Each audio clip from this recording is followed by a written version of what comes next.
the radical, fundamental principles of freedom, rational self-interest, and individual rights. This is the Yaron Brook Show. All right, everybody, welcome to Yaron Brook Show on this Sunday afternoon. Jim was asking me a few minutes ago what the temperatures were like in Puerto Rico. Same as they are always, low 80s, sun is shining, wind is blowing, rain periodically, but you could easily go to the beach, and the people are on the beach right now. I can see them from my window. Yes, it's a tropical island. That's what you get in a tropical island. So a regular weather. All right. So today, Jonathan, thank you. You should be. Why aren't you on the show? What are you doing in the super chat? You should be on here on video, asking me tough questions. Anyway, we have our Hangout today with supporters of $100 or more a month. So right now we have Jim, Jennifer, and Adam. We might get 2 or 3 additional who signed up but haven't showed yet. We'll see if they join us. And of course, John, thank you for the support. And of course, we are taking super chat questions as always. So hopefully you guys have a bunch of questions to ask, and we will go from there. Let's see, just a reminder, we'll be doing a show on Tuesday at 8 p.m. East Coast time, and on Thursday at 8 p.m. East Coast time. The Tuesday show will be on, the title is Sam Cedar BS Watch, which is now going to be a regular feature. And this one's going to be on slavery and capitalism. And on Thursday, we're going to start another new feature called the Tucker Carlson BS Watch. Just because you know me, I'm trying to be fair. You know, if I'm going to attack somebody on the left, and you got to attack somebody on the right at the same time. And that one will be on this crazy monologue that Tucker Carlson had recently on a show about the number of people in the United States and how horrible it was that the population of the United States was growing so fast, and of course all just a pretense for his anti-immigration from certain countries stance that Tucker Carlson has. So America is great because we have great scenery. America is great because we have religion.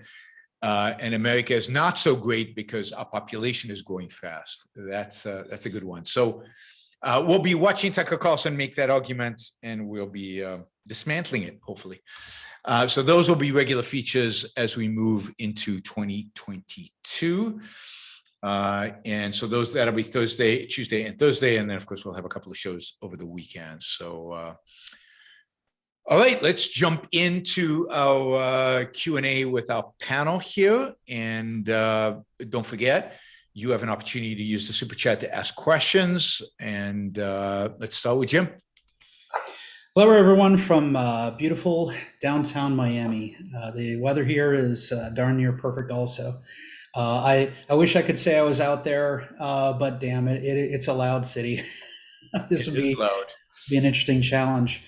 Before I ask my question, you know, your point about immigration reminded me of something that if you visit Miami, if you get a chance to come here, one of the things that is going to impress any of you is if you're like me and you're like a lot of Americans, and the majority of your experience of Latinos in America is largely Mexicans. They're all over the country. You may well get this impression of, frankly, poverty, largely because most of them you see are working lower paying jobs, working in back kitchens, cleanup and whatnot.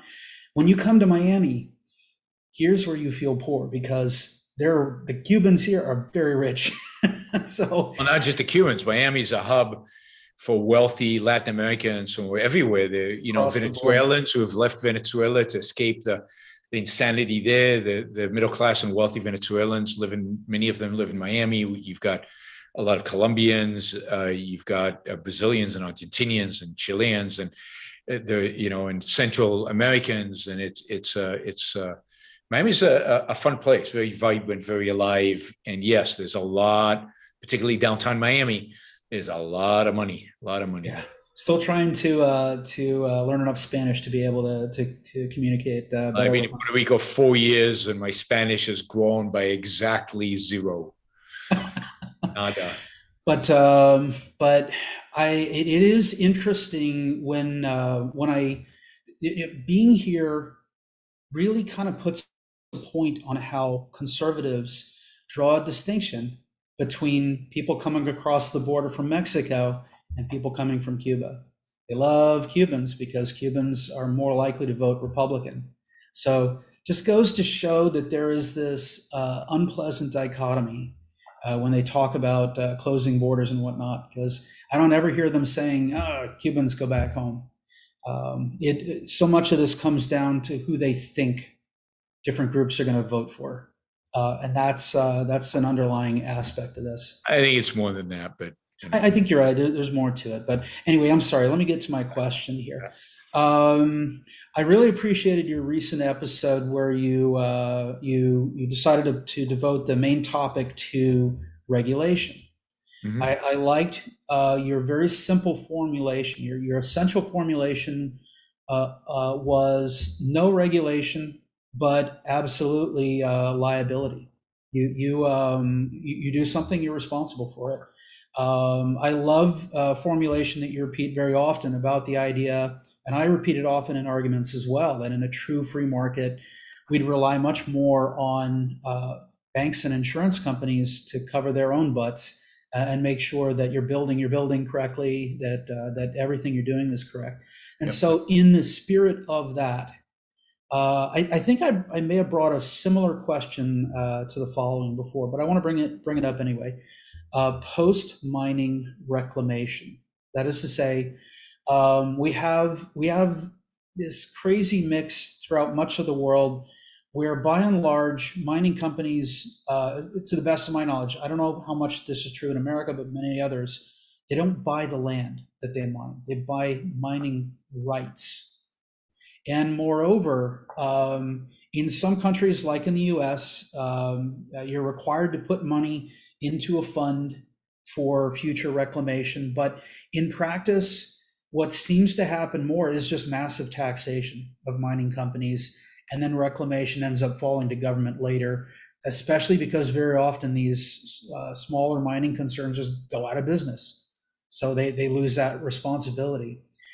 Do you have some sense, what do you think about the idea, again, this is regulation, maybe you can help me think through this, of simply requiring mining to entail paying for insurance, basically having somebody take responsibility as like an underwriter for cleanup if you go out of business later, or I don't know, some remediation funding up front, or what do you think about how best to deal with this? I guess I don't see the real question is who's the victim, right, of the mining company. So in a world in which you have private property, and I have property, and a mining company wants to discovers something on my land and wants to pay me in order to come and mine on my land, then I can come to a variety of different agreements with them. I could require them, and maybe that's what the market would ultimately evolve towards, require them to have insurance policy to cover them after the fact. I wonder how many mining companies really go bankrupt. I wonder how many of the bankrupt mining companies go bankrupt on purpose in order to escape the long reach of government, in order to not have to do the reclamation, because it's not a real contract. It's with the government. It's public land. It's not private property, and nothing, so it's hard to extrapolate from the world in which we live today and say what it would look like. But I think it's solved by private property. If I'm the owner of the land, then I get to decide under what terms you come and mine. And certainly one of those terms could be you reclaim, Or if you pay me a lot of money up front, I'll do the reclamation, no problem, right? So it's all negotiable, right? There are a lot of different solutions. Could involve insurance, it could involve other things, but at the end of the day, it's a private, voluntary transactions that people can engage in and figure out the best way to handle. There's no special issue here, I think, that needs special definition in the law. Yeah, I think you're right, ultimately, especially given once there's somebody who owns that land, even if it's the mining company, they're going to want to sell it. If they're going out of business, they're going to want to sell it. So they're going to want it to be in whatever good shape. And if it's in bad shape, then the price they get is low and the people who come in reclaim the land. So Exactly. I really don't think it's an issue in a private property environment. I think it's a big issue when most of the mining in the western part of the United States is actually done on government land, and it's all kind of government deals in terms of getting access to land and using it and paying the government royalties and cleaning it up and all of this. And then it becomes political. It doesn't become contractual and economical. Agreed. Thank you. Sure. All right, Jennifer. I know you've said before that there's more lawyers now that there really should be because they have to get around the government red tape and figure it out and stuff. But if you had a free market happen tomorrow, it just started tomorrow, would you still need, like sort of related to what Jim said, would you maybe need more lawyers, at least temporarily, to figure out things like that and set the precedents? Maybe as time goes on, you wouldn't, but. I mean, you certainly always are going to need lawyers. So, I'm not for getting rid of all of them. Although there are times where I'm tempted. So certainly you need some lawyers. It's hard to tell how many.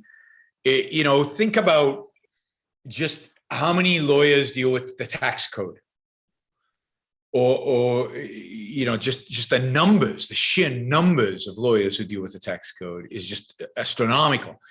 And I don't see any value that they provide in a free market. Certainly, you need lawyers. You need legal minds to figure out the transition, to figure out the new laws, the way those new laws are going to apply. But those are legal scholars. Those are real thinkers. Those are not just lawyers. Those are, I think, philosophers of law. The lawyers you'll need are for a proper liability mechanism to come about. But even there,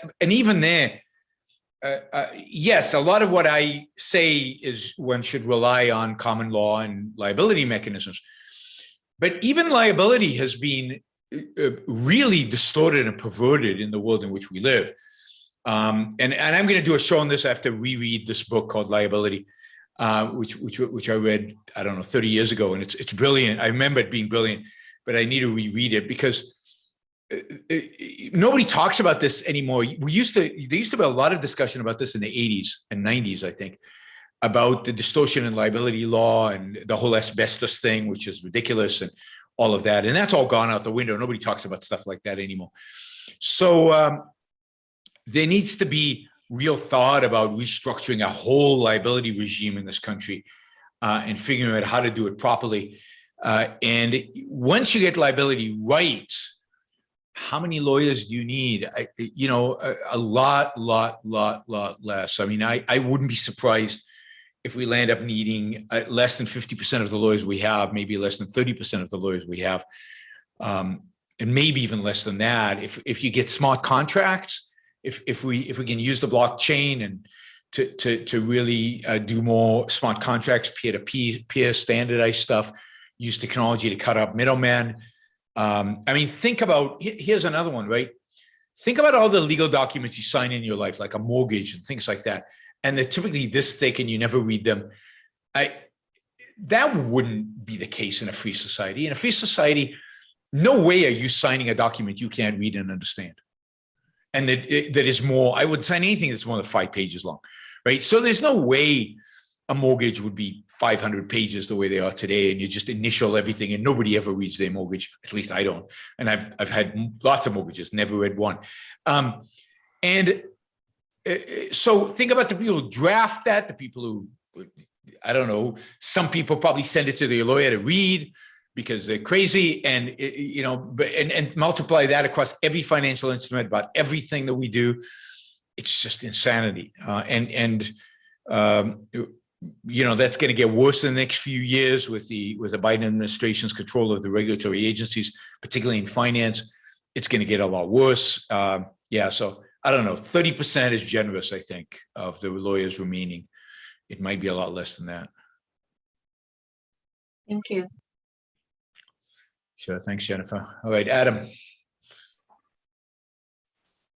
Yes. Oh, what happened? You got muted somehow. I don't know how that happened. There you Okay, go. can you hear me now? Good now. Yep. Okay.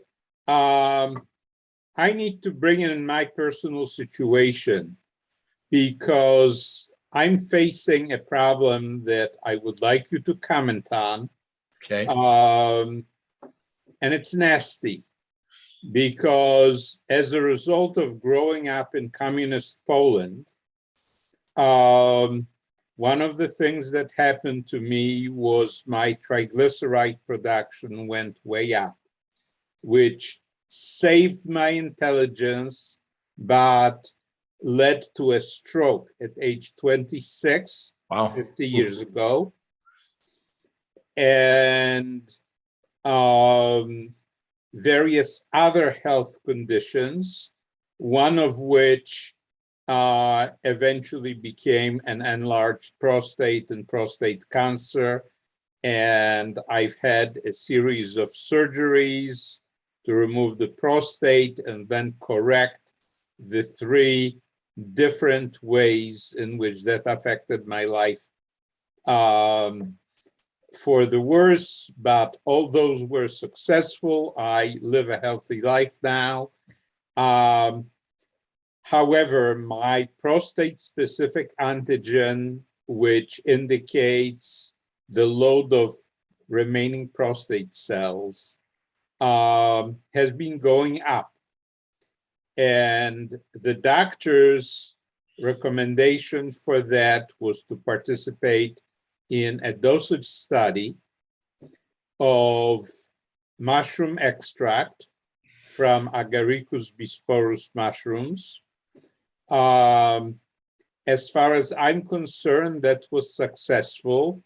And when the government terminated the study for reasons that have not been disclosed, the government doesn't have to tell you anything about why they do stuff like that. I continued with the mushrooms, found my own way to get the mushrooms. However, it's unclear what effect this has on my immune system. The antigen staying down is likely to indicate that my prostate tissue is only growing very slowly as the PSA indicates. Mm-hmm. But the other possibility is that it's adversely affecting my immune system, so it's making less of the antigen. Sure. Taking that into account, my oncologist's opinion is that I should be treated as a potentially immunodeficient patient, because the reduction in antigen production may indicate that my immune system has been affected. Another possible symptom of that is when I've had my 3 vaccine injections, I had no side effects at all. The reason people get side effects is from the immune system. Yep. Getting no side effects at all may mean that the immune system is affected. I'm not sure that's true. Just on that point, Adam, because there is a direct correlation, or seems to be a direct correlation, between age and side effects from the vaccines. The older you are, the fewer side effects you get.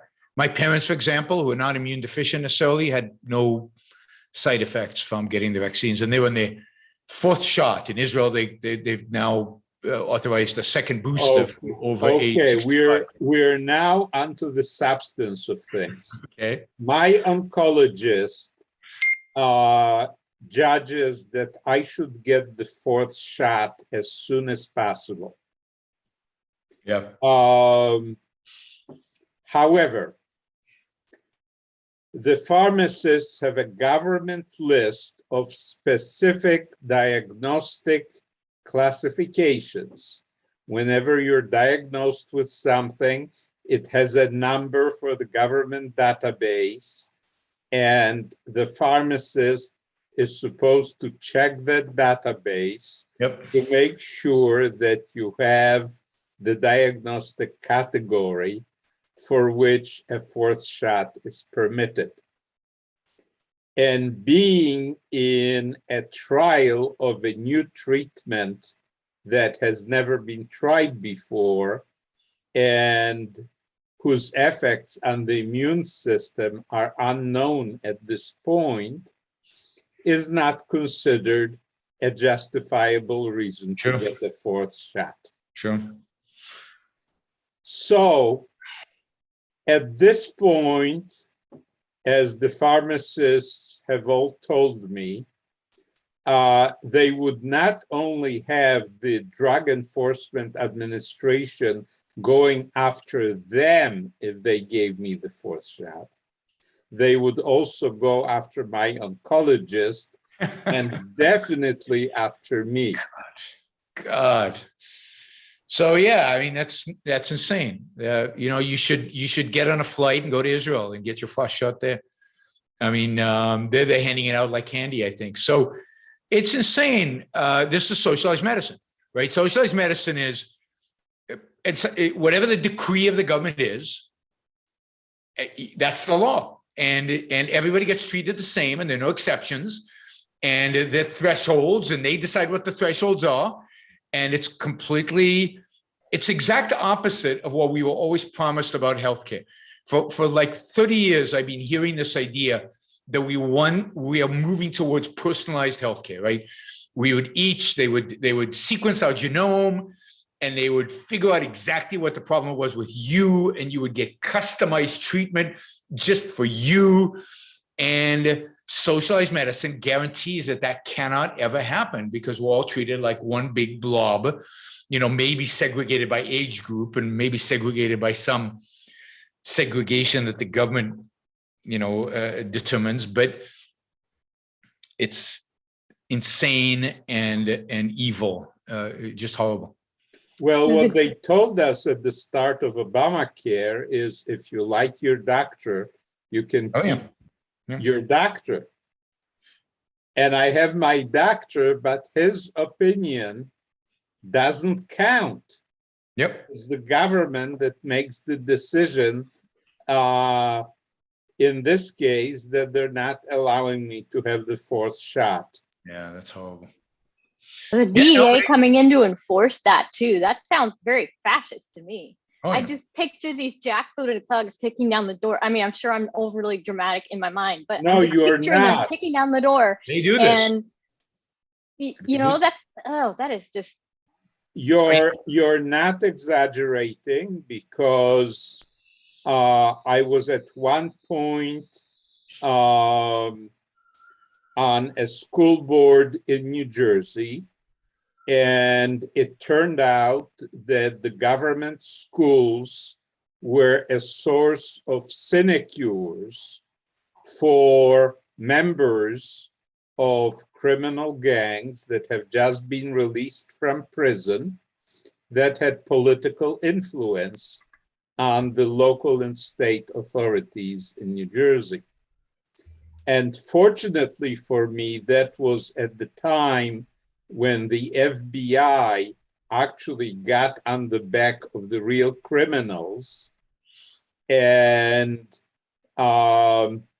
established FBI control over the state crime lab so that they could correct the deficiencies in the state examination of the alleged evidence. And okay, the feds freed me because they were fulfilling their correct function, which is to stop the state governments from becoming criminal organizations, as New Jersey pretty much has. But when it comes to the individual, and especially the Drug Enforcement Agency, they don't actually go after popular drugs because that's dangerous. Cartel members are armed. What they really like is where there is no danger of getting hurt, going after pharmacists and people. They might come after you for the mushrooms, Adam. Yeah, they might. I have a feeling the mushrooms are illegal, so they might be knocking on your door and knocking your door down on the mushrooms. Debbie, Adam actually revealed at the beginning of this too, just before you joined, that he grew up, I guess, in Soviet era Poland. So he's certainly seen his fill of this too. Authoritarianism is around us. All right, so I don't have any medical advice for you, Adam, but yes, it is pretty horrific. If there was a black market, which I'm sure there is somewhere in vaccines, then I guess that's the way to go. Somebody must be providing a black market in vaccines. I don't know who it is. There's money to be made, so I figured there has to be something. Well, I know that there's money to be made, and I'm not all that far from the Mexican border. There you go. There you go. But again, the feds do watch the border very closely. They're not going to watch it for you getting a vaccine. That's not something they would do. Just That get I'm the not vaccine worried. there. Go across You the can border. cross the border, get the vaccine. Well, and come back. no, what I have seen from recent news coverage, especially after the January 6th insurrection, there were real violent insurrectionists there, but there were also many people who just joined the crowd to express their views. And the feds are not going after the violent insurrectionists. And even the New York Times had an article of how the feds are going after people who were not violent, who thought that they were simply joining a legitimate expression of their feeling with the constitutional right to go to a government building and express their grievances. And those are the people that the feds are going after. Yeah, low hanging not the violent ones. Yeah. Good. Thanks, Adam. Let's go to Debbie. Happy New Year, Yaron, Happy Jim, New Year. Jennifer, and Adam. Nice to be back. Hope you all had a nice holiday. I certainly did. Yep. So just a quick update on the OPAR reading and discussion group. That's actually going really well. We were already almost done with chapter 1.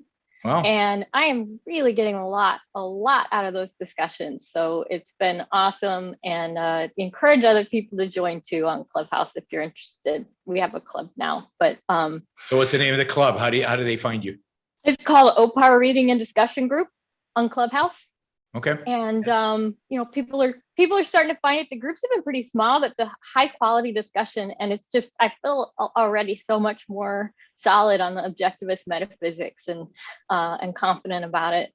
And I see, actually, this is a good segue into my actual topic, which is we were talking yesterday about the metaphysically given as absolute. We went through that section, and the distinction, the critical importance of distinguishing between the metaphysically given and the man-made, that you can lead to all kinds of disastrous errors if you err on one side or the other.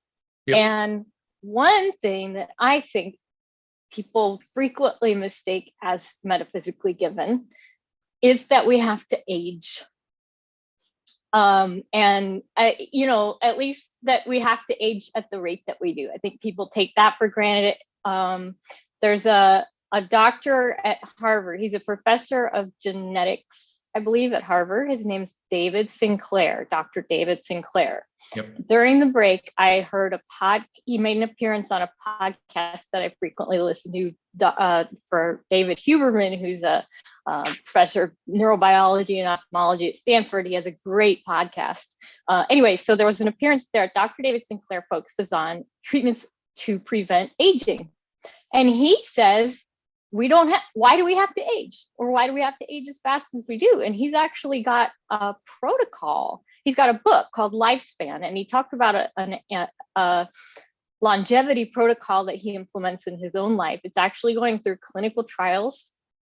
He's got thousands of papers that he can cite supporting that they were able to basically to control the aging process in other organisms like mice and so forth, to speed it up, slow it down, and reverse it. So I just wanted to basically, it's not a question so much as a PSA, because he uses this protocol. I looked him up online. He's in his 50s and he looks like younger than me. So I wanted to share this information with people. I mean, I think it's pretty exciting, and it's not even like you've got to have your genome edited. It's like taking certain supplements and intermittent fasting and certain exercise routines and things like that. I mean, I'm sure there's some things you need a doctor to be involved with. I haven't gone through and learned the whole protocol, but I'm certainly implementing it as I learn it this year. So I wanted to share that with others because I think it's just exciting. I think even if it makes a difference of like, say, 5%, or even a couple of years or even a month, like who wouldn't want to live a happy? Well, I don't know. I'm not quite willing to fast for 1 month. Yeah, that's true. Maybe that doesn't. Maybe then the ROI is not there. But have to be a high ROI than for that. I am fine with all of the stuff. There are two things that I don't like about these routines that they're coming up with. Fasting. I'm not big on fasting. I abandoned fasting back when I abandoned Judaism with the fast on Yom Kippur. I walked away. No, I don't like the fast. I've tried intermittent fasting. I don't like it. And then the other one that I've been reading recently is cold showers. Every morning you're supposed to take this freezing shower before you put on the hot water. And I don't know. Whew. I'm not a fan of that one. Yeah, that one's gonna be hard. I'm waiting for more indications about the return on investment before I inflict that kind of pain on myself.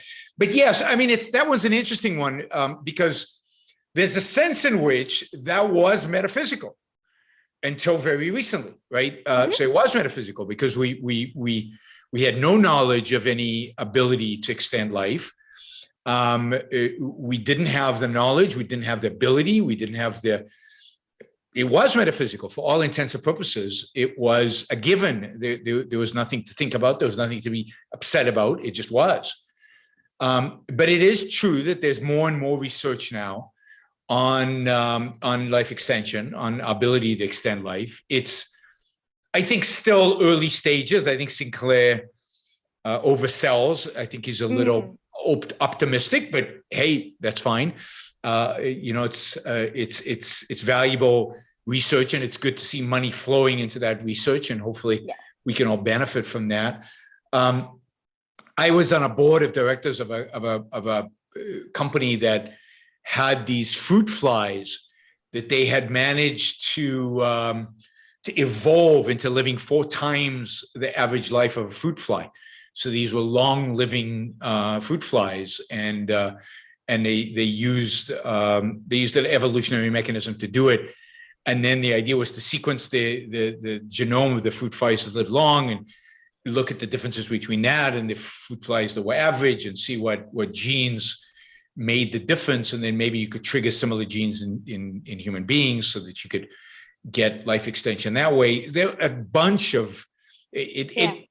Part of the problem is, we'll get to in a minute, is there's not enough money going into these research for a reason I'll give in a minute. But there is there's a huge amount of research, interesting research around this phenomena, the whole institutions. And the challenge is going to be differentiating the bullshit from the good stuff, because there's a lot of bad science going on right now in this. Just like anything at the cutting edge, there are usually some people who are publishing results that are just not legit.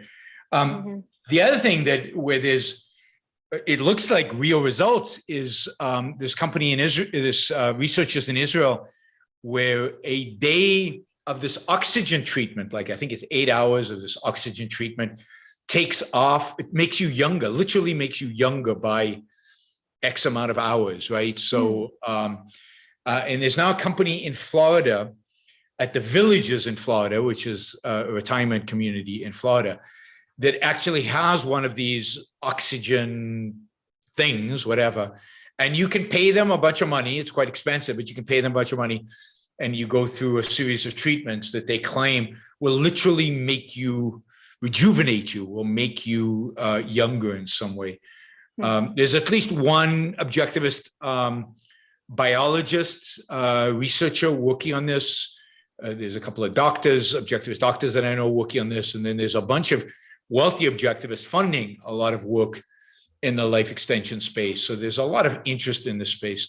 One of the big challenges is, that is the government, is the FDA. It's the same problem Adam has. And that is the FDA explicitly has a policy of discouraging research into life extension. Most venture capitalists believe that the government wouldn't approve a life extension drug if somebody discovered it. So why invest? What's that? Why invest in it? Yeah, so why invest? So there's a huge, I think, lack of capital flowing into the space. Usually what happens is people like Peter Thiel, with their private capital, not capital they've raised, right? So a smaller pool of their own money invests in life extension, and less so from the public pool, because you're investing other people's money, and now you have fiduciary duty. And if you think the FDA is not going to approve these things, you don't invest in them. So there's a massive underinvestment going on in the space. And I truly believe without the FDA, we would have already extended human life maybe by a decade or two. And we would be fast approaching a place where we could extend human life towards 150 or beyond that. The science is pretty advanced here. It really is. The capital, the experimentation, the mind share, right? The genius share. How many geniuses can we incentivize to work on this? Because it's going to be a genius who solves this puzzle. When all you're going to get are bureaucratic obstacles. I've cited this in the past shows, but there was a famous report during the Bush administration, authored by a committee, a biotech committee, whose chairman was Leon Cass, who's still a big shot at the American Enterprise Institute. So these conservatives who came out explicitly saying that life extension was not good for society, that this kind of research was harmful, that if it was successful, what would happen to Social Security? I mean, think about the small minds. Think about the puny little minds that these people have. What would happen to Social Security and Medicare? What would happen to divorce rates? I've said this before, right? I mean, you can imagine living with this person for 50 years, but 100, I mean, divorce would go through the roof. And then, of course, how dare we play God? One of the areas that is most prime for life extension, which I'm fascinating with, and I know you're in this industry, so is gene editing. I mean, gene editing has the potential, first of all, to eradicate many diseases, and a lot of death is just death by disease. So even if we don't extend human life, just more of us will live to kind of the natural, whatever, it's sometime in our 90s. If we eradicate diseases, we'd all die in our 90s. We'd lose the people who die. People would stop dying in their 60s, 70s, 80s from diseases that can be cured through gene therapy. And then, of course, there's the potential to trigger genes to reverse the process of aging.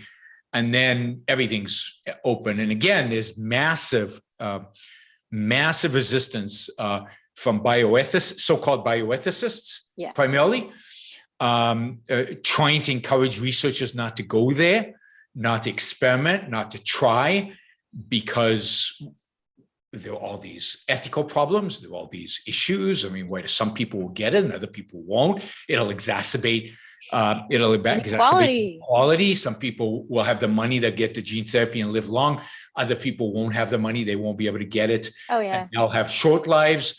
It's the same about IQ. So you could potentially, through gene therapy, increase in infants, I guess, a baby born with higher intelligence. Maybe you could influence that. But only rich people could afford it. And what about poor people? And anyway, it goes on and on and on about these. And instead of thinking about creative ways to solve these problems, instead of thinking about ways in which technology always lowers the cost ultimately, so the cost might be high earlier, like going to space is very expensive right now. So only really billionaires can do it right now. But the whole point is that in 20 years, anybody could go to space, right? It would be like flying to Europe. Right? It wouldn't be that big of a deal. That's what would happen with gene therapy, but they can't think. They've got these tiny little minds and they can't imagine alternatives. They can't think about different worlds. And it's sickening. It's sickening the amount of effort being dedicated to preventing us from living long. It is. And it's like in Atlas Shrugged, where John Galt talks about the morality of death. It's hard to wrap your head around that could be, that's what it is. Yep. And much of my clear. Much of my hatred of conservatives comes from their advocacy for these kind of things. So Leon Kass is a big shot, and I despise the guy. I've never met him, of course. I don't know that much about him, but just being the author of that report is enough to doom somebody in my book to hell for eternity. Absolutely. Yeah. I am generally optimistic on this point for the reason that there's such an intense drag. There's enough, at least clearly not everyone, but there are enough people who people want to live, And there are enough billionaires out there. This is a great advantage of being of having a lot of billionaires. There are a bunch of billionaires who want to live long. And they are the ones investing in the research. They're the ones doing it, not the government, not big pharma, not because they have to make a profit. The billionaires don't care about making a profit. They just want to live long. So they're pouring money into this. That's what will generate these successes, and will probably burn the billionaires at the stake for discovering the fountain of youth. Okay, exactly. I do have a good piece of personal news. Tomorrow, I'm going for the intake medical for a clinical study of gene therapy for a condition that's related to aging. So if this works, it probably will work against aging also. That's great. Hey, Adam, can you get I have a 50-50 chance of winding up in the placebo group. Yeah. But the other 50% chance is that I'll at least get some extra good years out of life. That's awesome. That's great. And it is, gene therapy is truly a game changer. CRISPR is a game changer. Now there's CRISPR 2.0. And I'm super excited about the next few decades in terms of what they can do, both in terms of curing diseases and in terms of directly life extension. And then there's all the other thing, what they call enhancements. And then there's a whole area called biohacking, which is, it turns out gene therapy is not hard. You can actually do it at home. You can buy a kit online to do gene therapy. And I don't recommend it because I don't think we know enough to really do this.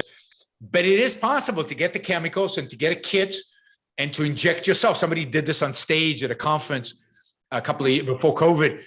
This guy, he's selling these kits, and he did a big demonstration where he injected. I don't think it had any impact, but The point is that this is because of CRISPR. This is not crazy. The real crazy stuff is, or the real difficult part is figuring out which genes do what, figuring out what you can and cannot do, but actually editing the genes, that's easy, relatively speaking, right? It's easy, but it's not that easy to do it with the level of safety and fidelity yet. I am not a pessimist on this, but right now you can easily edit a genome, but there's going to be some off-target mutations, and of course you don't want to do that to yourself if like 10% of your genes are going to be edited. They're going to be combined the wrong way. You throw an arm out of your. This guy in China who was condemned for this,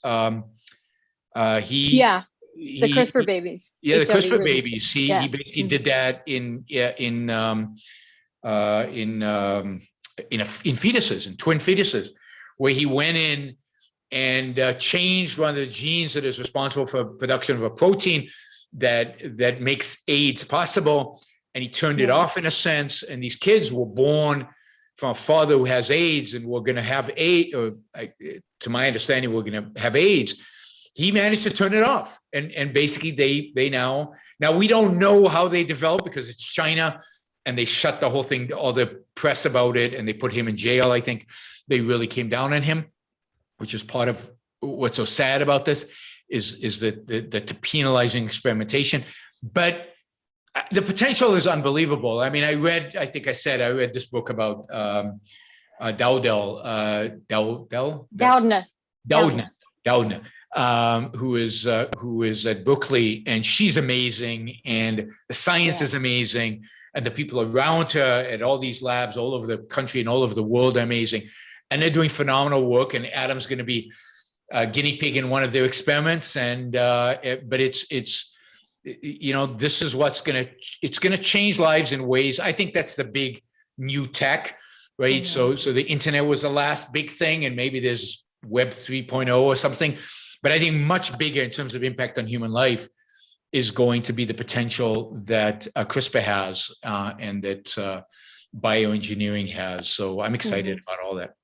Yeah, and just going back to my original point, the more as people are realizing this is no longer, yes, the default is metaphysically given, but that it remains that way is not. As people get that and more, and it's really getting out there, they're going to insist on this and fight for it, and it will happen eventually. Like, it's just not going to be stoppable.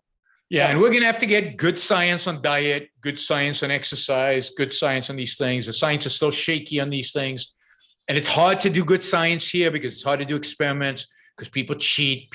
A lot of these studies depend on self-reporting. You can't put people in cages and test diets on them. They actually go out and so there's a lot that we have to learn.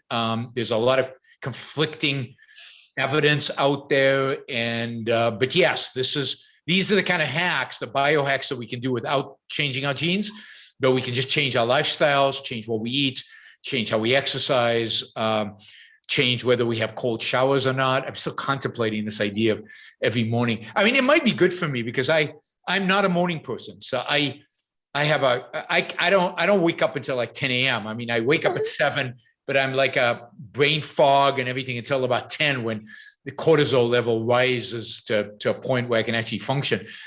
So maybe that cold shower would actually be good for me in terms of waking me up and getting productive in the morning. I'm really productive late at night, or used to be anyway, but mornings are not for me. All right. Yes. That is now no longer metaphysical. That is man-made. It is your life is in your hands in ways that it never used to be.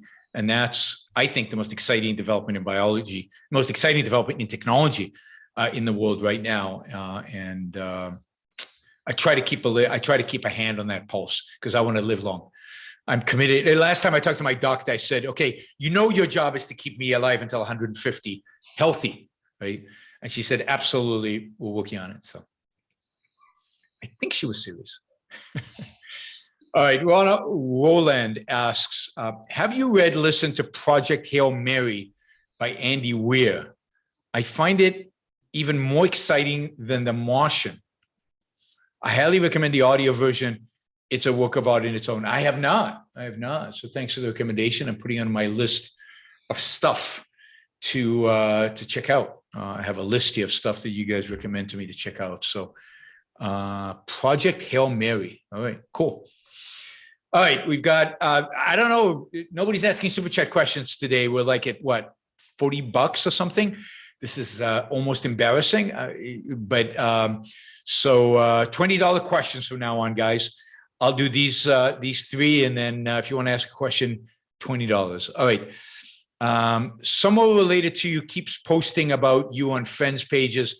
It's taken one prominent objectivist off social media. Any advice besides blocking them? Block them.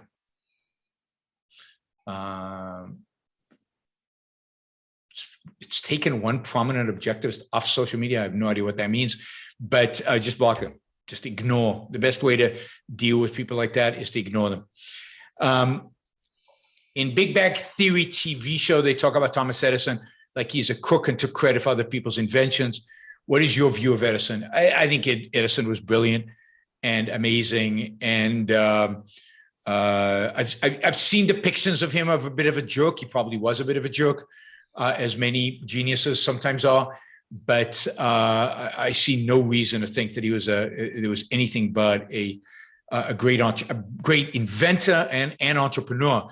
And you can focus on one particular invention, but think about all the inventions he was involved in. I mean, there's so many things that he touched, and in that sense, so much of that touched our lives. So much of that is significant in all of our lives. So absolutely, I have generally positive views of him.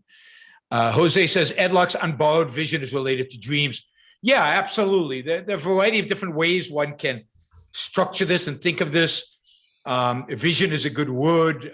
Part of maybe the right way to think about it is you want to turn your dreams into a vision. A dream is just something you want. It's vague. It's kind of floating, as dreams tend to be. A vision makes it real. A vision gives it structure. A vision is, what does it look like? What does my dream look like? What are the details involved in it? And then you have a plan to get to it. So I definitely think vision is a step in the process of taking a dream and turning it into something real, turning it into a clear value and clear goal for which you can strive. So thanks, Jose. All right. So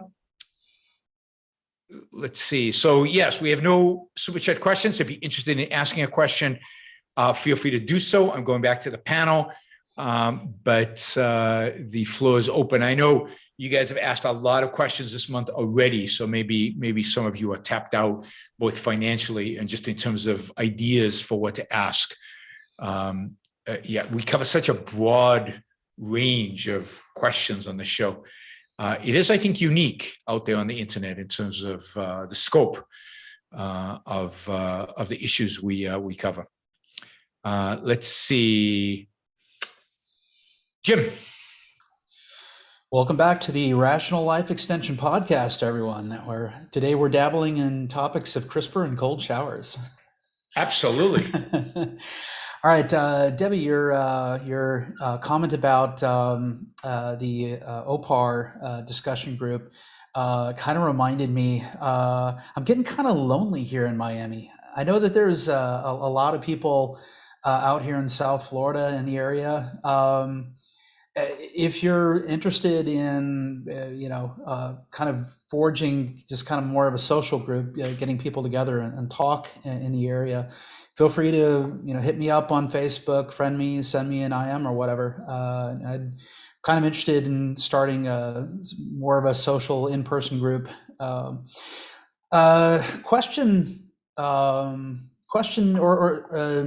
I guess a broad question. There's a rather famous trial lawyer, Robert Barnes, who's been appearing on YouTube a lot lately. He's got a lot of very interesting things to say, a lot of deep insights into America's legal system. And he really got me thinking recently about something I've taken for granted and didn't give much thought to. He's really deeply bothered by how opaque trials are in our system. And one of the points that he has made that I've heard many times before, I don't have specific numbers, but he points out that most criminal cases plead out rather than actually going to trial. Overwhelming majority. That the original intention, or his belief, is that the intention of our founders is that trials were meant to be public. They were meant to be open, very transparent. They were supposed to not just be for victims, not just for defendants, but for the whole community to know that justice is being done. And the idea that they're pleading out that in a modern era of instant communication, that federal trials are almost never broadcast, and on and on and on. What do you what's your general sense about this, about opacity and about bargaining as opposed to actually seeking justice? Well, I think that bargaining is the only these plea deals are the only way the justice system could work today. It's overwhelmed, it's under-resourced, it prosecutes way too many people for way too many crimes over way too many things. I think in the Founding Fathers' time, there were a lot fewer trials per capita, would be my guess. Just think of how many trials today are devoted to drugs and things like that. It is absurd, the amount, what we've criminalized, how much we've criminalized, both in the criminalized in every realm of our lives. I mean, it really is absurd. So I think to have proper legal reform and to get to a point where trials are real, substantial, are public, the deals are not cut behind closed doors. I mean, think about the deal Jeffrey Epstein got, right, in Florida, that clearly was a result of big shots, big wigs calling the district attorney over there and encouraging him, a pedophile, somebody who was obviously abusing young girls, and they got him off as light as one can imagine. I mean, it's unbelievable how light his sentence was. And that was only made possible because of political pull. If he had gone to trial, you probably wouldn't have gotten that sentence, right? Because that would have not, it would have brought it out into the daylight and everybody would have seen what's involved.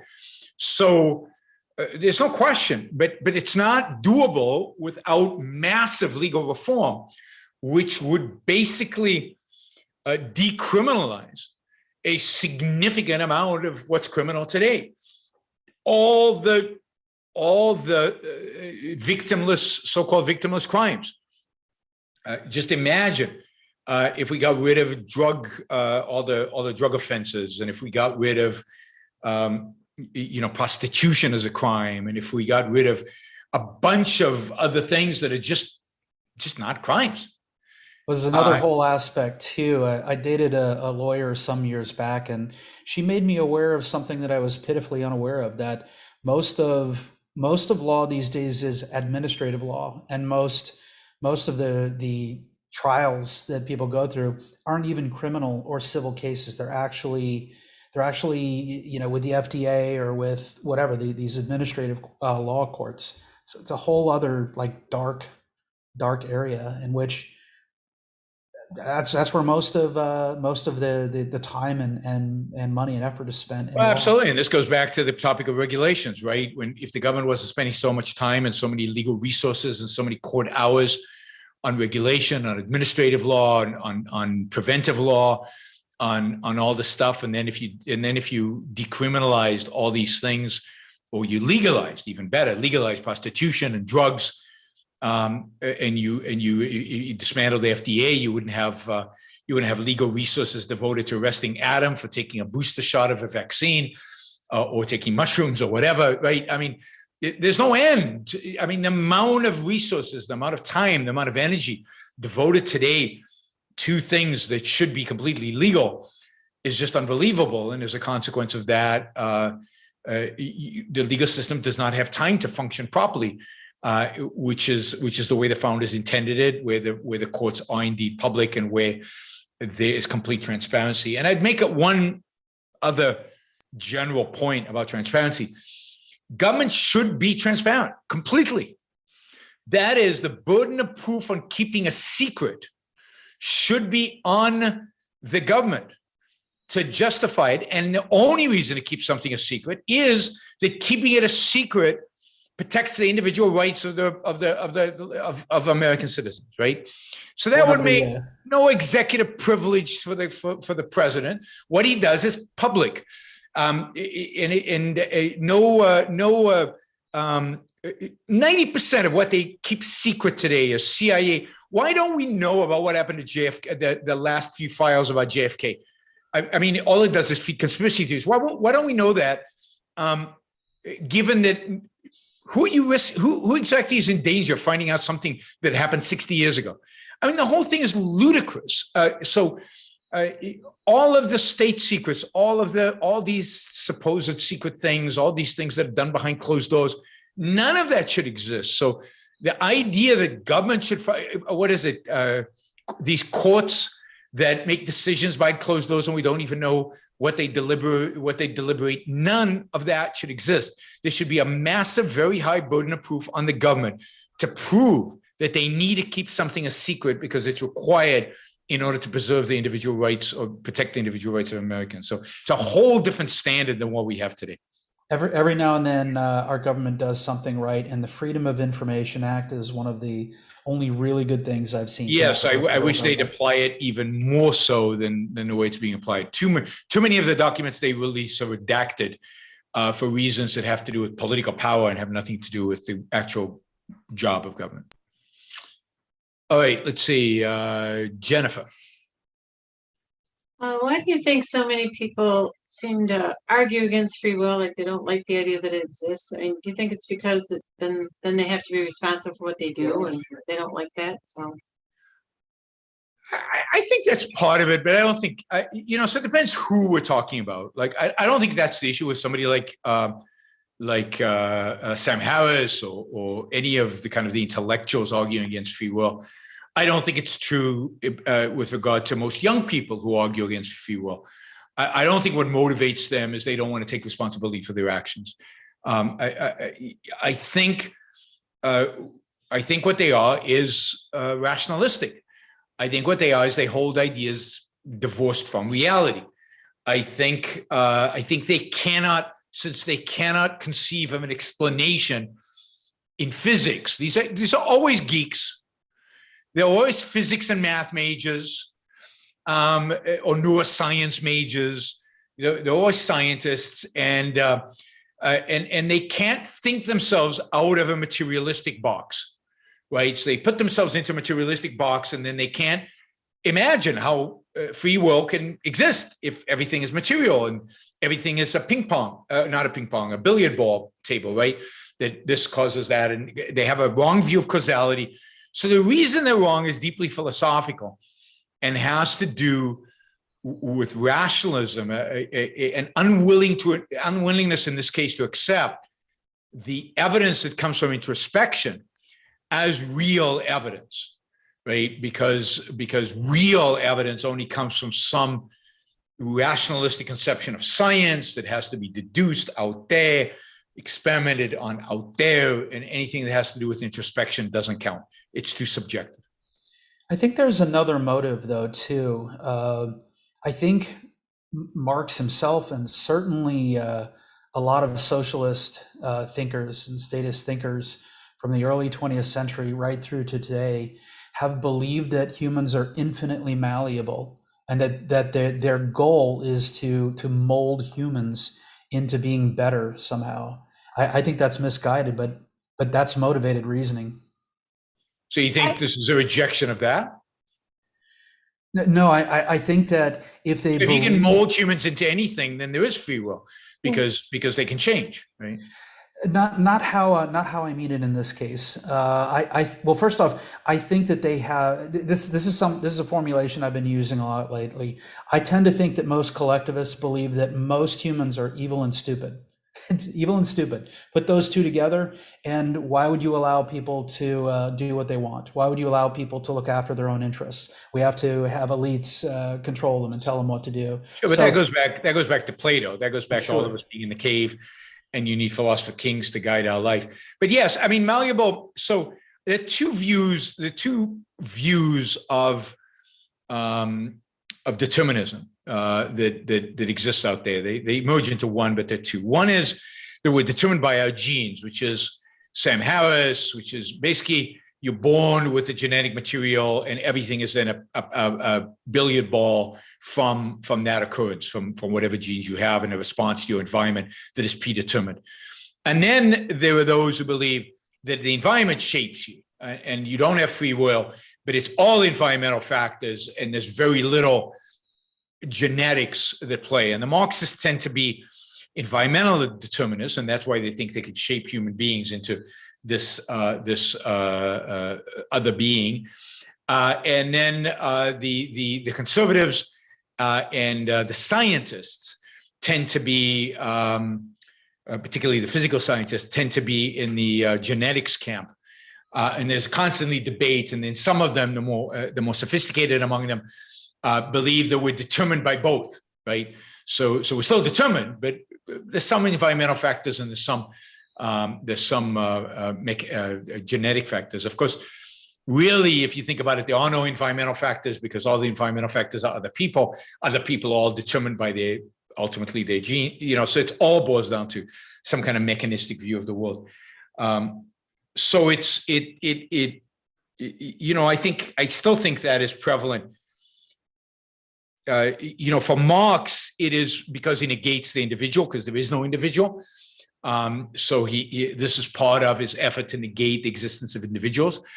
And for most of the modern determinists, I think it really is an issue of rationalism and an unwillingness to accept introspection as a data point, as evidence for anything.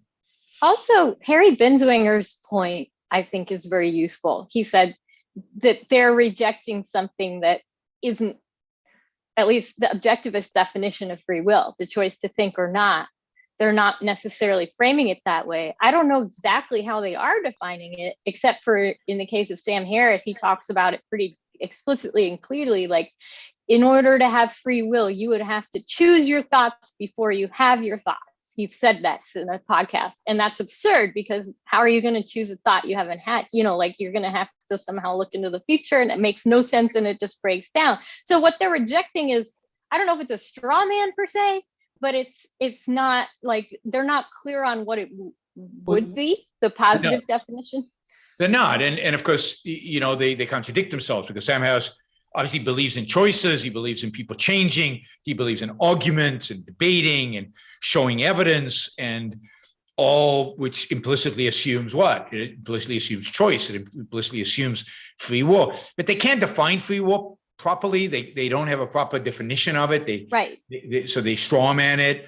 But I wonder, if Harry had an opportunity to present his view to Sam Harris, how Sam Harris would respond. I don't think he'd accept it partially because I think he's overcommitted to this point of view.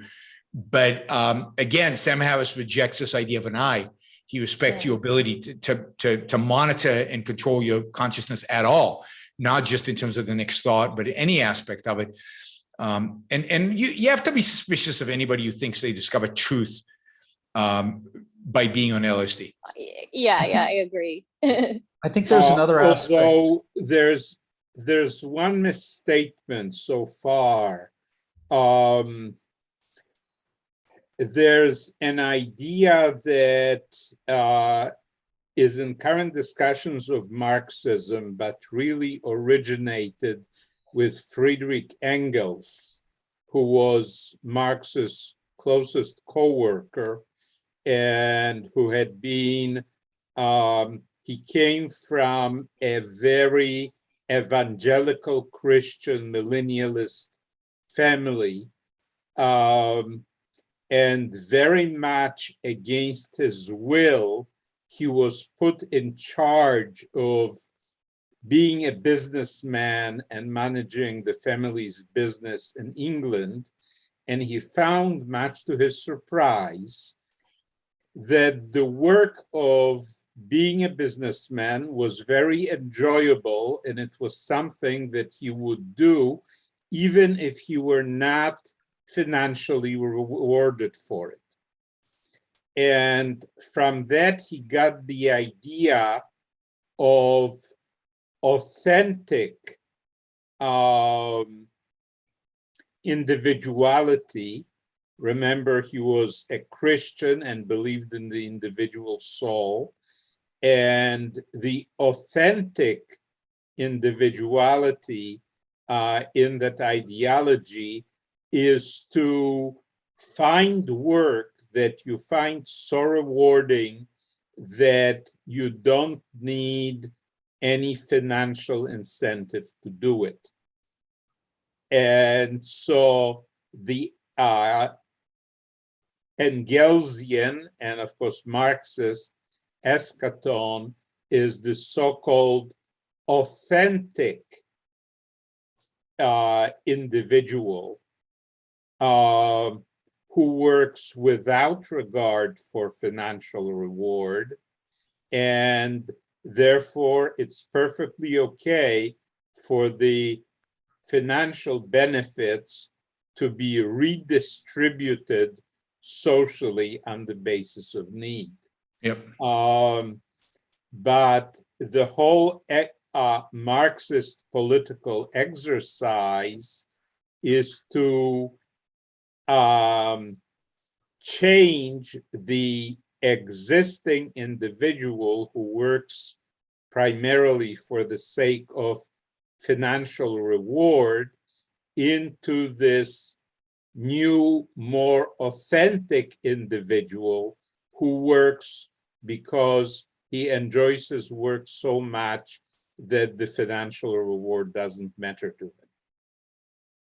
Yeah, and that's what exists in the Marxist utopia at the end of the day is just everybody doing what they love to do without financial reward. Nobody gets a financial reward, and all After the dictatorship part. After the dictatorship part. Well, they don't spend a lot of time explaining how you get from A to B. It just happens. It just happens magically. We go Okay, from Adam, freedom to dictatorship back to freedom. I think it's Adam's question. Well, I didn't really have a question. I just had a comment. And the comment is that thanks to our ability to use these advanced technological tools that back before 1990, everybody thought would be just instruments of government control over the individual, it turns out to be exactly the opposite. If you have 6 billion people, some of them are going to be doing very, very good stuff. Yep. So I gave as an example a composer who is new to me, but he writes amazingly romantic music. And I put a link in the chat. I intend to listen to more of him, but just think of that.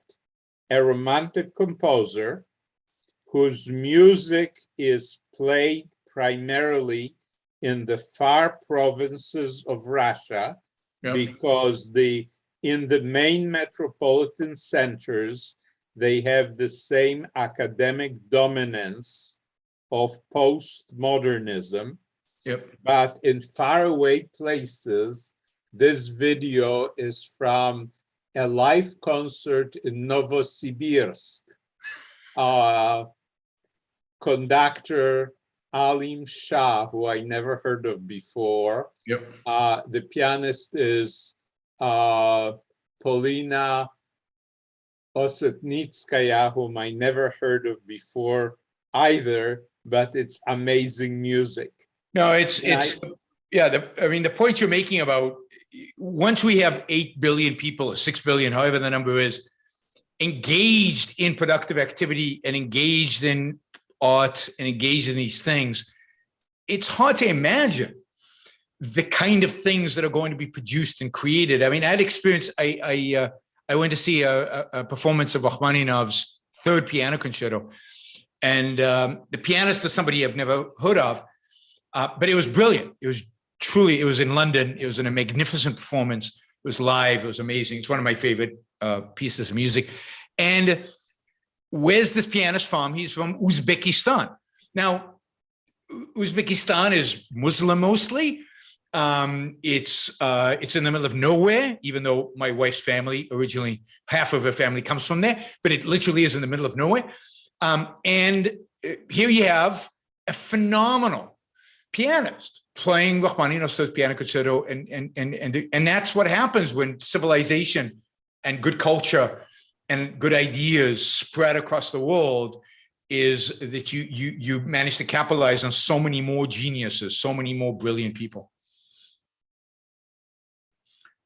A prominent futurist and YouTuber named Isaac Arthur often talks about this very optimistic view, and when we start colonizing our own solar system and there are trillions or even quadrillions of people, and it's like, just imagine all these creative minds and all they'll come up with. Yeah, absolutely. All right, Debbie. So I have a question about, I don't know if it's one that's really answerable with in a factual sense, but I found it an interesting thing to ponder, and maybe hear your perspective on it. It came up in the OPAR group a couple sessions ago when we were talking about modes of integration. It was actually a bit of a digression because, of course, that's not an OPAR, but the issue of whether the M2 or D2 mode of integration, whether one is worse than the other from an individual perspective, like harder to recover from. Because I was talking about my religious background and how I struggled to get, out of that mode and retrain my brain. And someone else in the group said, well, I think that maybe religion is still better to have as your background than something more like a D2, because at least you have some kind of a methodology behind your thinking. And I'm sympathetic to that, but it's also, you can be like pretty airtight locked into that. Like in my case, if you have being told things like, well, if you have a thought that's questioning about religion, that's actually Satan putting thoughts in your mind, trying to pull you away from God. And so it can really be hard to get out of. And I probably still haven't fully got all the little habits of thinking completely out, but then D2, it's just, you can't think at all. And you're just a ball of anxiety and horror all the time. And so it's really, I don't know if it even matters, like if it even is meaningful to say one's worse than the other, one's better than the other. From an individual perspective, they're both so bad. But I'm just curious, what do you think about that? Do you think there's one worse or better than the other for if somebody's going to integrate wrongly? If it's truly M2 and D2, so it's not an M1 or D1 on the verge, but it's truly a committed M2, a committed D2, then you're screwed. I mean, it's really, really going to be really, really hard. I do think it's probably easier to get out as an M2. I wouldn't say it's better, but I think it's easier because you at least have the instruments of thought. You have the capacity to integrate. Remember, D2 is in a sense not a mode of integration because it's not integration, right? It's the negation of integration. So it's not a mode of integration, it's a mode of it's no integration, zero. On the other hand, how many of the hippies of the 1960s went up to have pretty good careers? Wall Street, medicine, other things. I mean, so the question is, how committed are the D2s to being D2s? Are they really D2s? Maybe they go through a phase where they just like to burn stuff and they like to riot and they like to break stuff, and then it passes somehow. Are they really so unable to think because they've disintegrated completely? One wonders how one can even function if you're really a D2, even on a day-to-day basis. Maybe the real D2s go crazy. Maybe they're the schizophrenics.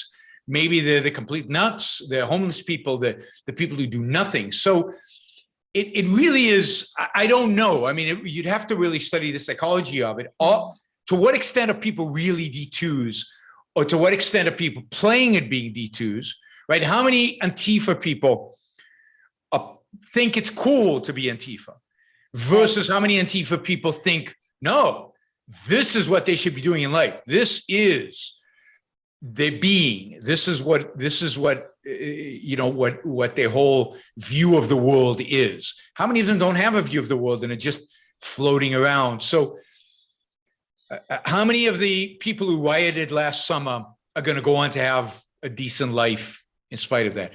I know a bunch of those people, and they have regular jobs. They're just grumpy. Yeah, they're just grumpy, and they like to go out and hate. And I think in that sense, they're more D1s than D2s. Yeah.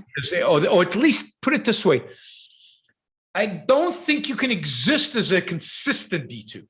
No. You could probably somewhat particularly exist as a consistent M1. I don't think you can exist as a completely consistent D2. So the only thing you can do is compartmentalize your life. You can act as a D2 in your Antifa persona, and then you have the rest of your life where you're a barista or you're studying for a PhD and who knows what.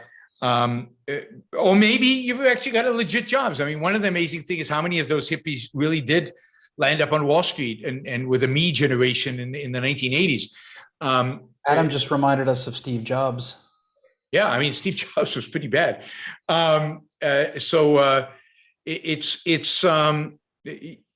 So I don't know. I mean, you'd have to really study them. And I don't know how good of a psychological understanding we have of D2, M2s versus what Leonard provides us, which is a philosophical understanding. And what Leonard is really providing us, and this is key because I think people misuse it in a sense. He's talking about this as cultural movements, as cultural phenomena. He indeed has said, you can't really apply this to individuals. You can't really apply this to an individual person. These are cultural movements and phenomena, and not every cultural movement phenomena is reducible to an individual's life because people are compartmentalized and they do different things. So you can see people who love the opposite of romantic music, which is noise, played in a concert hall, right? And that's clearly D2. Do they love it though? Or do they just go there because they think it doesn't matter. They participate, they engage in it, they pay, they rave about it, they tell people it's wonderful. So they're engaged in a D2 activity, right? But they might be doctors and lawyers and finance. They might have completely integrated lives elsewhere, but in certain realms like art, they're completely D2s, right? In terms of how they respond, or in terms of maybe they're faking that because D2 is cool. So that's why you have to be very careful from going from a philosophy to an individual, certainly from a cultural movement to an individual, from a cultural tendency to an individual. So I don't think you could say, oh, that guy's an M2 and that guy's a D2. And although it's tempting, and particularly when they're representatives of a culture, but I don't know that there's a rule that says it's easier to become an objectivist or rational if you start out religious versus if you start out non-religious. Right. It depends on how religious, how non-religious, what does non-religious express itself? What are you?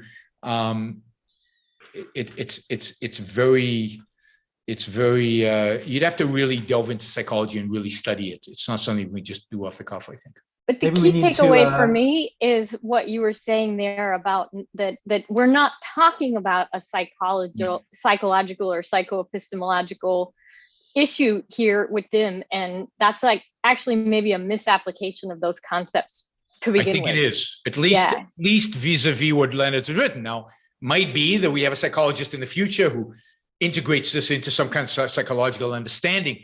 But that's not Leonard's intent in writing. It's not Leonard, as far as I understand. All of this is my limited understanding of Leonard, of Dim. But it's not his intention to make psychological statements here. It's not his intention for us to go around and saying, there's a D2, there's a D1. That's a misapplication of the theory. And I think he mentions that, I can't remember if it's in the book, but he certainly talks about it in the Q&A in one of the courses on the dim hypothesis that he did. Yeah, This shouldn't stop us from making a dim dating website in which you take a Myers-Briggs type of quiz to figure out what your dim rating is. Make some good money on that. Dating websites are very popular. You can make. All right, let's go to some super chat questions. We got a few $20 questions here. Let's see. David asks, JRE, which I take is what's his name? Joe Rogan. Joe Rogan recently had a guest named Michael Schallenberger, to discuss the decay of San Francisco due to progressive politics. The topic and both of their opinions on them were very similar to objectivist philosophy. He needs you on the show. He definitely needs me on the show. There's no question about that. He doesn't think he needs me on the show because he won't have me on the show. And he's rejected me from the show a number of times. So he obviously doesn't think it. But I do want to disagree with you. God, Joe Rogan is no objectivist. And there's nothing in his ideas that is objectivist, right? Joe Rogan was a fan of Bernie Sanders when he ran, and then he switched to Trump. And, he comes up with the craziest ideas, and he interviews people who are complete quacks, and then he interviews people who are really, really good. There's no theme, and he always sounds like he agrees with anybody he's interviewing. So when he's interviewing somebody good, he sounds really good. When he's interviewing somebody who's bad, he sounds really bad. So I don't attribute to Joe Rogan any ideology. I don't think he has one.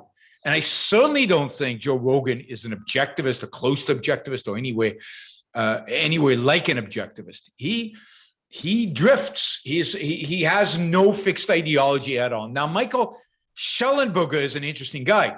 Michael Schallenberger writes a lot about energy. His primary focus is energy, and he's particularly, I think, become an expert on nuclear energy. And he's a really good guy. Now, what's interesting about Michael is I believe this is true. Somebody can correct me if I'm wrong, but I'm pretty sure that Michael's being influenced by Alex Epstein. That is, that Michael is part of a movement out there that I think Alex Epstein has basically initiated that is pro-human, that approaches climate science, that approaches energy issues from a pro-human being perspective.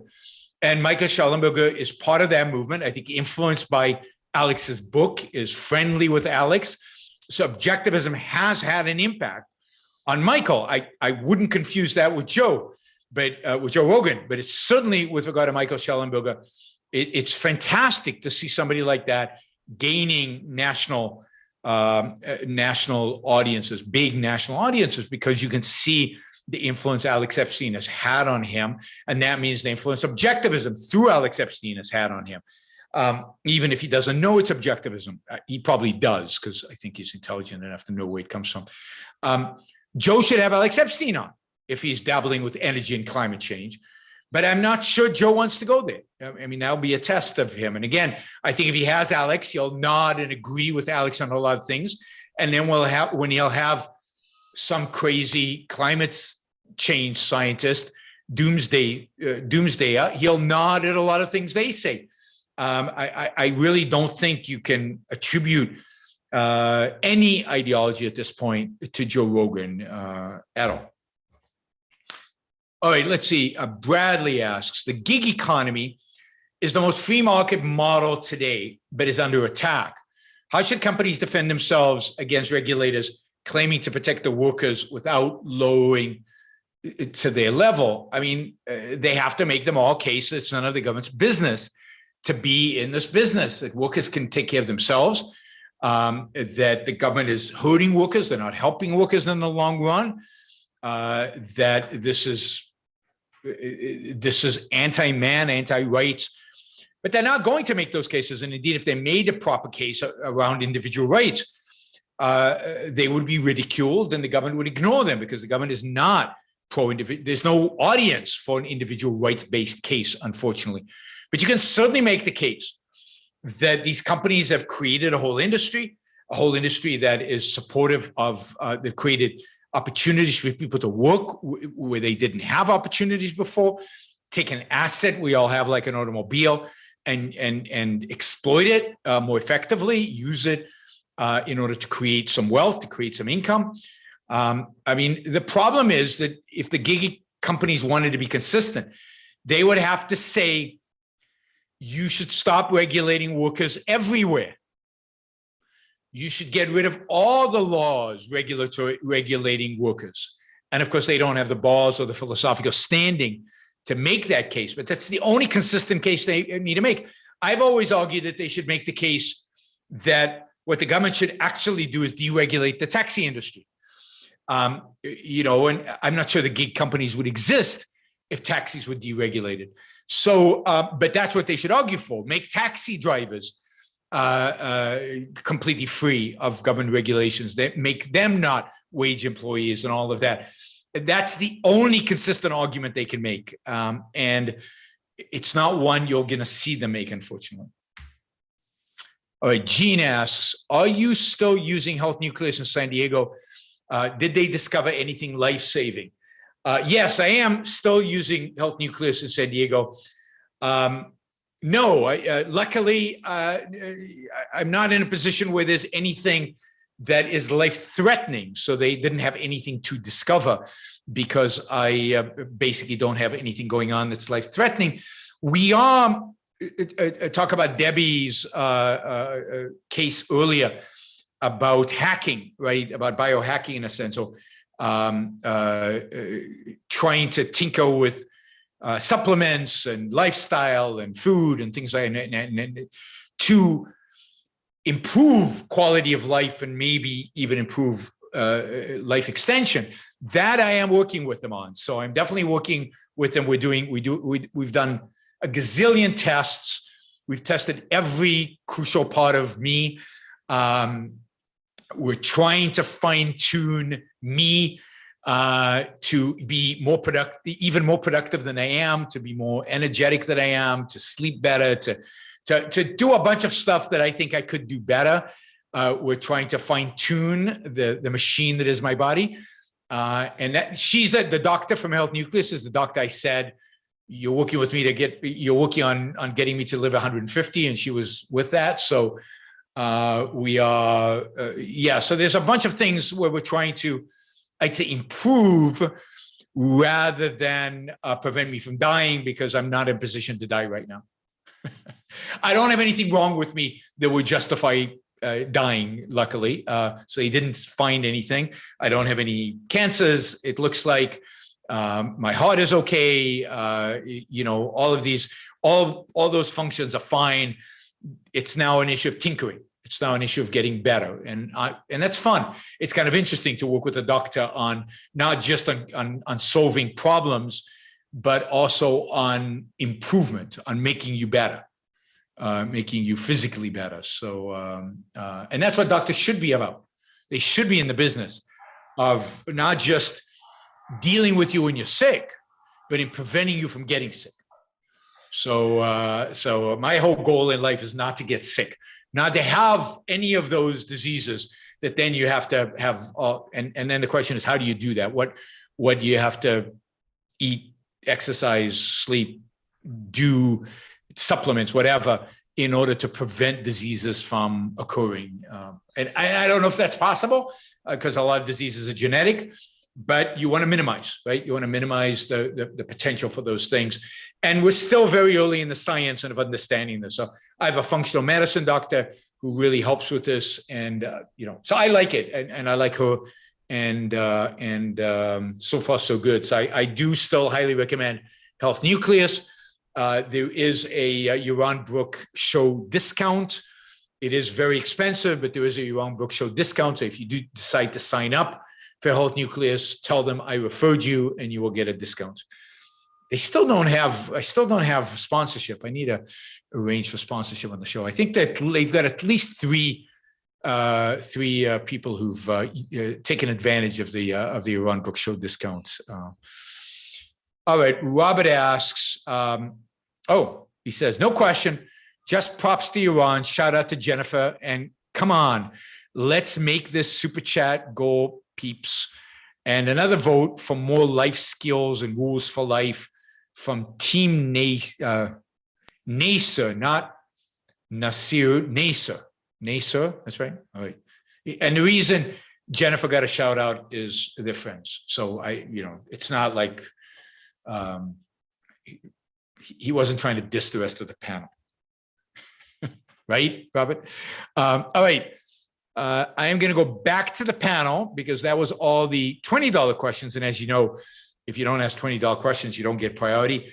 And we'll end with the non-$20 questions after we do one round. Please, to the panel, given that we're going late, make these ones short and comments, questions, but make them short. Go for it, Jim. Well, I have a question that's going to be bigger, but I'm going to save it for next time. I do want to make it big. It just has to be short. Okay. Well, okay. I'll give this a try.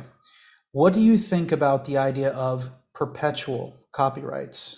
Do you want me to elaborate? Yeah, I mean, I don't like them for the reason that I think Ayn Rand articulated in her article on patents and copyrights.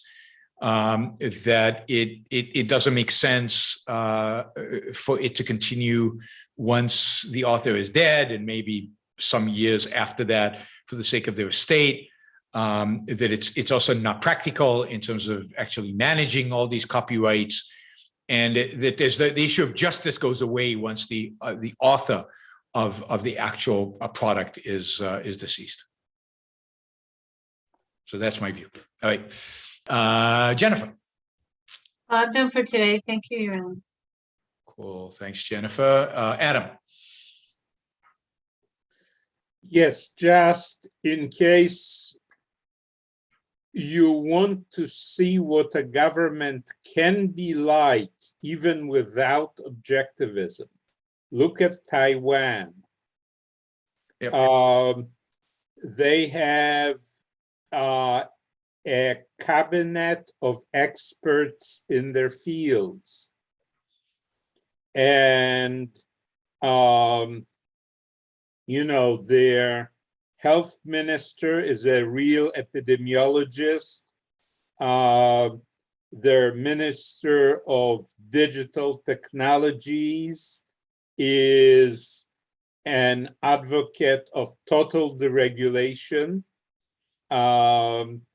Essentially, he has a staff of only 15 employees in the ministry, and their only job is to tell other ministers How not to regulate the digital industry. Yeah, and it's no accident Taiwan is as rich as it is and as successful as it is. We should be calling China West Taiwan. Totally.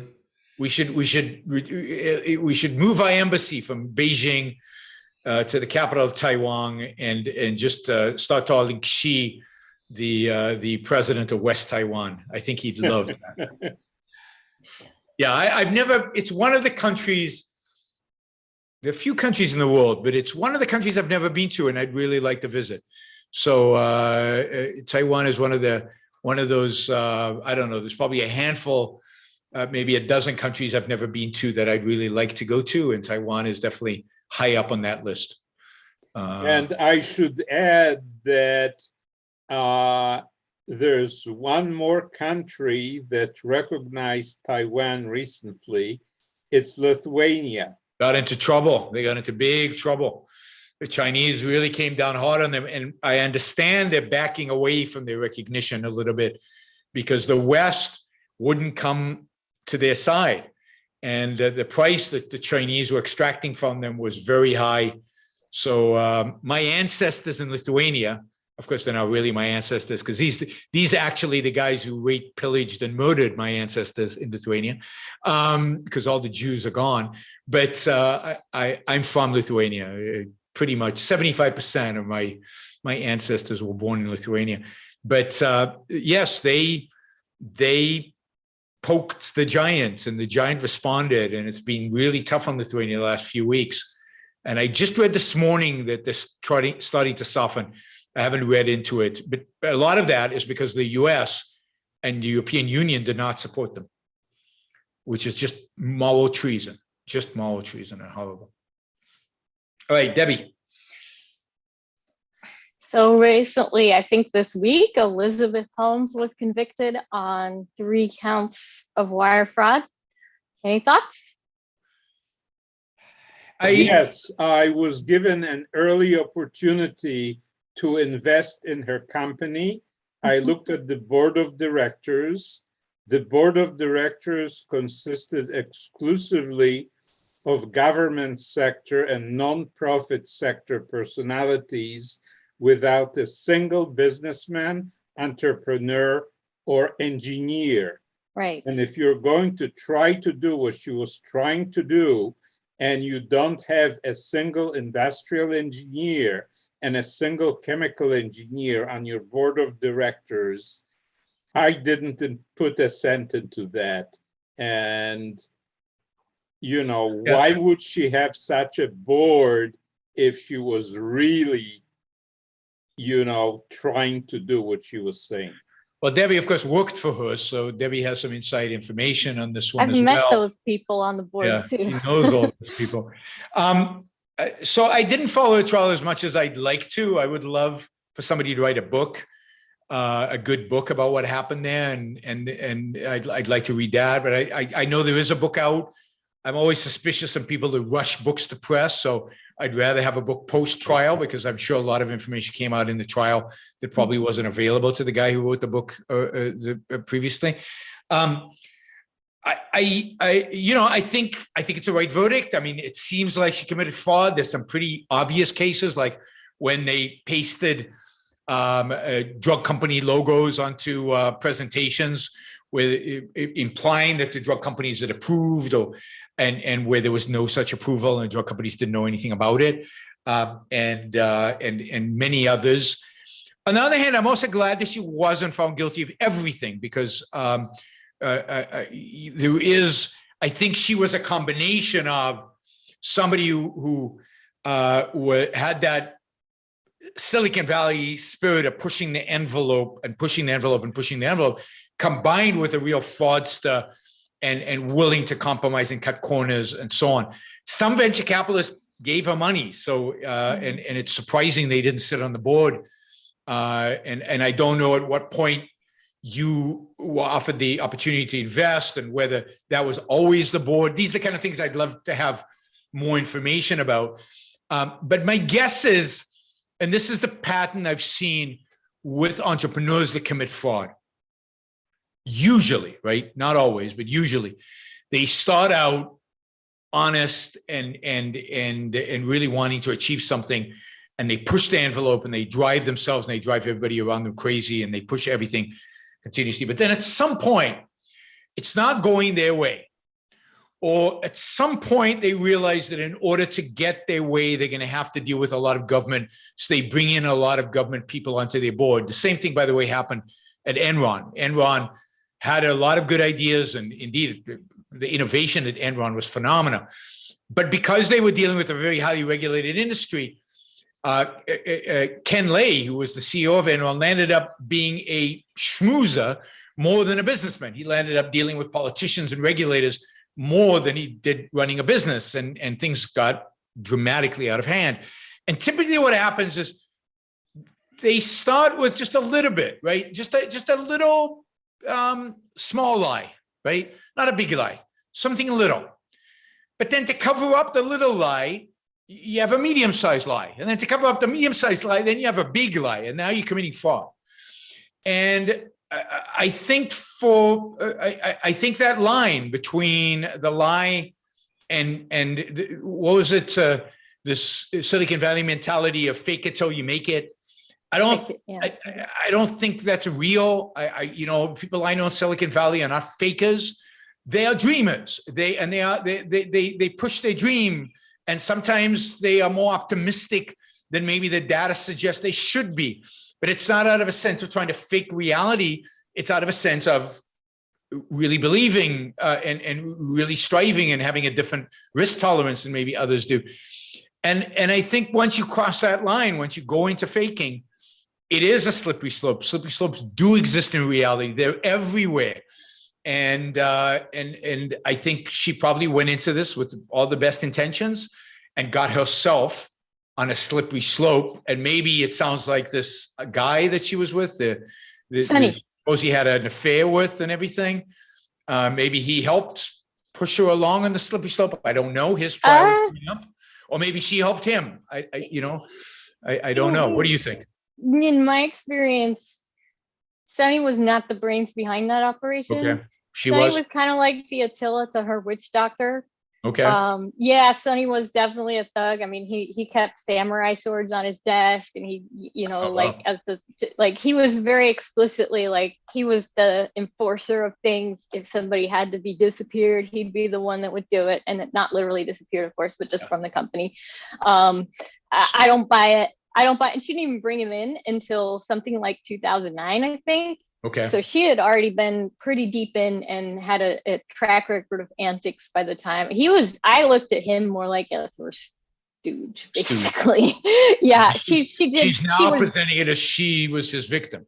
Oh, I know. She started throwing him under the bus not too long after all the stories started to break. Yeah. And, she got rid of them and started doing the woe is me, like, oh, if I had no idea what was going on, and Sunny was just, but now he's gone and we're all this as a company, we're going to make things better. But that was absolute BS. Absolute BS. Yeah. Yep. No way. Sunny couldn't have done that stuff without her. And do you think she was always committed to fraud, or do you think that's something that she slipped into? I don't know if anyone starts out with just a pure intention of defraud. I mean, maybe some little con artist type thing. She was never just some con artist. She wanted to make something. I don't think that she had any strong ethical resistance to the fraud, even from the very outset. Yep. I think for her, the priority was being someone, so to speak, like making money and being seen by the public as a kind of hero, and being seen specifically as similar to Steve Jobs. She was the second hand from day one. Yeah, and I do think she wanted to actually make something, but I don't think that was what was really driving her to create. And I think that's the difference. So the fake it till you make it is, I agree, that's a terrible phrase. And I think what they're trying to really get at is act as if, what is it that I would have to do and like how to present myself and think about the world in order to make this dream a reality. What would that look like? And then, it's more of a confidence and a believing that something can be done. Yeah. Not faking. Yeah. Absolutely. And it's a really interesting psychology she had. That's why I'm looking forward to somebody writing a good book on this and delving into kind of the sequence of what happened. And that's right. I mean, if you go into these things with a second-handed mentality, if you're not going into something like this full of stress, full of difficulty, without the right motivation, then again, bad things, you're likely to do bad things. Bad things are going to likely happen to you. And if you're not willing to accept reality and accept failure, which is, if you're second-handed, failure is devastating. Yeah. Right? If your standard is what other people think of you, then when you fail, it's earth-shattering, it's devastating, you're gone. If you're first-handed, if you're committed to your own judgment, then failure is just something you learn from and you keep on going. It's sad, it's not, nobody's happy about failing, but you learn from it and you move on. And you grow and you get better at it. And that's a first-handed, individualistic kind of mentality, which a lot of people don't have. It's why people have so much difficulty with failure. Mm-hmm. Okay, we've got 5 super chat questions. There's still some time to submit questions if you want, but they should be $20 or more. Gene says, Jim is right. Jim, you're right. Sam Harris says, if we're material, then there's hope for science to make a pill to cure murderers. Yeah, I mean, I think he thinks we can manipulate our genes, our wiring in any way we want. I mean, it's a little scary because if that were true, then we could all be the automatons running around doing what the philosopher kings dictated. And if we didn't, they could just tinker with our genes.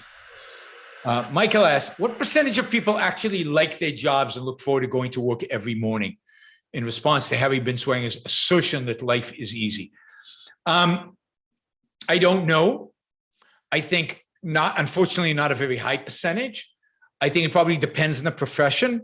One of the things I love about Silicon Valley, and I know I'm not supposed to like Silicon Valley, but one of the things I love about Silicon Valley and about technology and about biotech and about these companies is my sense of that place, and I lived in Silicon Valley for years, is that people love their jobs and that people work unbelievably long hours and hard and invest a huge amount of their energy and their being into those jobs because they love them. That it's that's what makes the place buzz, and that's why it's so exciting and fun to be there. And so I think it depends on the profession, but it really depends on the attitude of people. People engaged in, things that are changing the world, that are moving things forward, that are producing new things, that are being ingenious, that are innovating. Those are the kind of people who love their jobs, and I think you get some of that a little bit in New York with finance. You get that, but much more in Silicon Valley. Silicon Valley is super exciting because of that, and why I love the place in spite of the politics. I wish everybody had that feeling. Michael asks, Western Europe has very short prison sentences and lenient policing policies, yet their recidivism rates are 2/3 less than ours. Yes, crime rates also way lower than ours. So you're going to have to find a cause for why crime is lower. Maybe that's why recidivism is lower. It might not be related to short prison sentences, or you have to find the cause. So you have found a correlation, but correlation is not causation. And in other places in the United States, for example, short prison sentences don't always correlate and haven't correlated with low rates of recidivism. So there needs to be a real theory and a real study of crime, of causes of crime, of crime as a cultural phenomena, why Europe generally has lower crime rates than the US, things like that, before we come to too big of a conclusions about these things. Generally, I think our sentences are probably too long for some crimes and too short for others. I mean, I think there's certain crimes where you throw away the keys, and murder being one. Certainly violent rape, and there are a few others where I think prison sentences, I mean, you wouldn't have a recidivism if you never released the prisoners, right? So that's another way to lower recidivism, is not to let them go. And some crimes, they shouldn't be let go. Arguably, failing to prosecute many lesser crimes leads criminals to do greater crimes over time. Maybe. I mean, all this needs to be studied, and the science is mixed, the data is mixed on these things. But getting rid of non-victim crimes is the beginning of any kind of change in the agenda.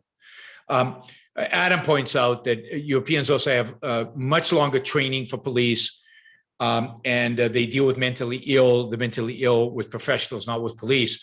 That's a huge difference. I've talked about this since the George Floyd case. We don't train police enough. We don't treat the police training seriously enough. I mean, you see these out of shape cops everywhere. They've got to have low self-esteem, which can't help them dealing with criminals who are much better shape than they are.